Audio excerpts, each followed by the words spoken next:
Golovkin fight, he was back. He was pushed back. He was able to be a little maneuvered. And in the second fight, he stood his ground. So we never really know, but we're going to plan for the best Canelo. We're going to make sure that we have a plan A, a plan B, and a plan C, just in case things don't work out. So if you're victorious May 4th and you unify all the belts, do you see yourself becoming undisputed by the end of the year?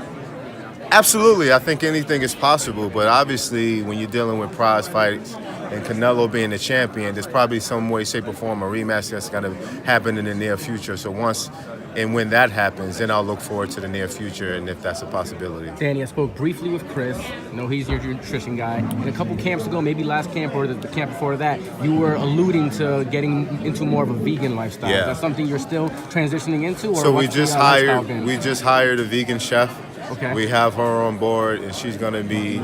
We're not going to go 100% vegan right now. We're probably going to do maybe about 80%, 85%. But I want to make sure that my body is in the best possible shape, that I can come in May 4th, so that there's no way, shape, or form. And then when you're vegan too, you're like just mentally, you just go to a better place. You just feel so superior, and that's what I'm looking forward to gaining by switching to vegan. Danny, is this fight bigger than the Triple G fight for you? I would say so, only because Canelo Alvarez is he's the biggest star in the sport of boxing. I don't know because I haven't been in the ring with him yet as far as competition, but on paper, yes. Thanks. Are you still with Snack with Victor Conte? Well, we're still going to go over there for a little bit, but we're going to spend most of our camps in New York. And we're going to go out there just to get acclimated to the weather, to get acclimated to just being on the West Coast and the time difference. So. Any notable sparring partners? Yeah, you'll find out in the near future. We got a couple guys, but we're still trying to work who fits best. We're going through a couple different guys, amateurs to pro, young prospects, because we want to get that fast look. We want to get, the agility, the guys who move and still has the flurries in them, because Canelo throw fast punches.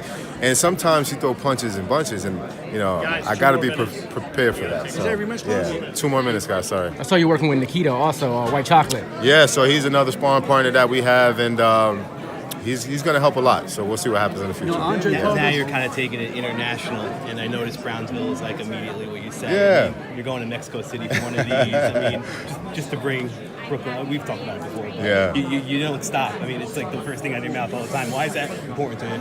Because Brooklyn is my refuge. Brooklyn is my safe haven. Brooklyn is my people. Brooklyn is my home.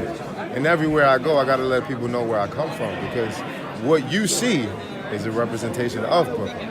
So when we go to Mexico City and we go into Canelo's backyard, I'm gonna let the people know I come from Brownsville, Brooklyn, New York. No disrespect, but at the end of the day, we come correct.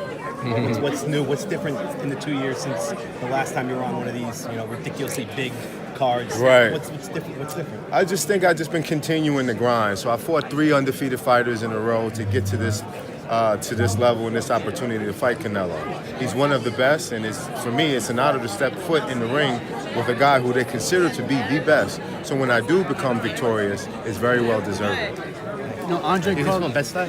Huh? At Saddam? You still training Yeah, I'm at still Saddam's? there, bro. That's Hit you, me. you know, Yeah. Last one. Andre called this a Hall of Fame fight for you. He Yeah. said you win it and you're a shoo-in for the You Hall don't of Fame. agree? I agree No, too. I think yeah. Canelo is already a Hall of Fame fighter. So for me to beat him in his prime, for the unification, Cinco de Mayo, he just finished beating. It's self-explanatory to me. I just think that a victory over him would just assure me to greatness. So. Real quick, in December, De La Hoya ruled you out as a May opponent for Canelo. When you heard that, were you turning the page?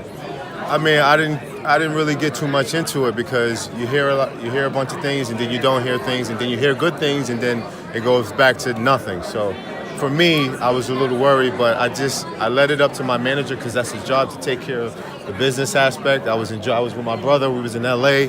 We was having a good time when I got the phone call, and from that point, it's been business, and it's been worried about training and doing my part, because once they took care of their job, now it's time for me to do my Do thing. you feel like you're only Last question. Do you feel like you're only an underdog here because he is the face of boxing and it's not based on boxing skills? Because we see you.